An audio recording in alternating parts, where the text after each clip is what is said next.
আমাদের যে student politics এর ব্যাপার ওটা হচ্ছে যে যেটা বলি ওটা করি না, কিন্তু যেটা করি এটা আসলে বলার মতোই না।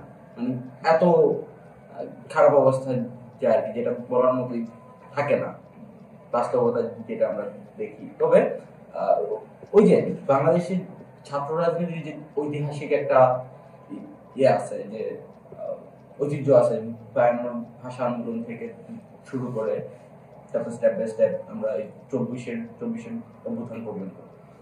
তো এখন পর্যন্ত ওই যে ভাই যে একটা যখন মেনশন করলেন যে 90 এর আগে একরকম ছিল, 90 এর পরে আসলে যে বাস্তব চিত্রটা অনেকটা পরিবর্তিত হয়েছে।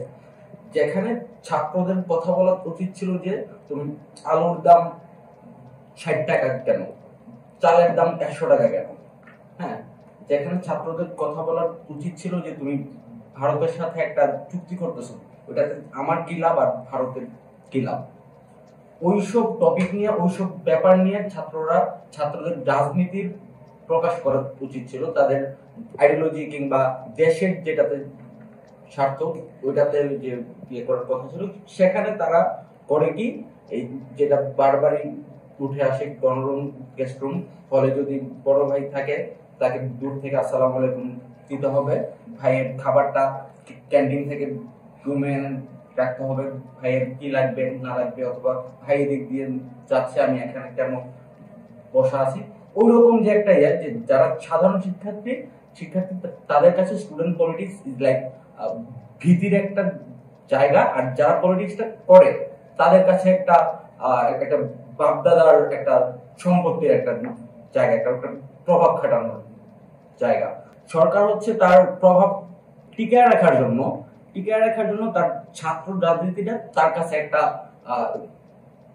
হুইল কার্ড বলতে পারি, হুইল কার্ড, যেটার মাধ্যমে সেটা ক্ষমতাটা টিকায় কিংবা তার আধিপত্য বিভিন্ন বিস্তার করে আর কি। তো সেই জায়গাগুলো থেকে আসলে বের হয়ে আসা উচিত। আমি জানি না আমাদের বাংলাদেশের প্রেক্ষাপটে এটা কতটা পসিবল, কিন্তু ওই তো ছাত্ররা কথা বলবে চালের দাম 100 টাকা কেন, আলুর দাম 50 টাকা কেন, তুমি শ্রমিকদের বেতন কেন দিচ্ছ না, এগুলো নিয়ে, এবং ছাত্রদের যে ন্যায় অথবা চাঁদাবাজি নেয়া, এগুলো নিয়ে ছাত্ররা কথা বলবে, দেশের স্বার্থে কথা বলবে। ছাত্ররা নিজেদের স্বার্থে কথা বলতে পারে, যেটা হচ্ছে ছাত্রদের একটা সম্মিলিত যে একটা স্বার্থ আছে, যেটা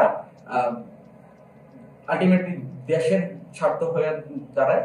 ওই সব স্বার্থে ছাত্ররা কাজ করবে। ঘুরে ফিরে যদি বিএনপি কিংবা জামাত ক্ষমতা আসে, শিবিরের যে ছাত্রলীগের চরিত্র, শিবির বলেন ছাত্রলীগ বলেন, সেই একই অবস্থা আমরা দেখবো, সাক্ষাৎ করব, দেখা করব, সবকিছু হবে, পোস্ট করা হবে, পোস্ট ডিলিট করা হবে, সবকিছু হবে এটা।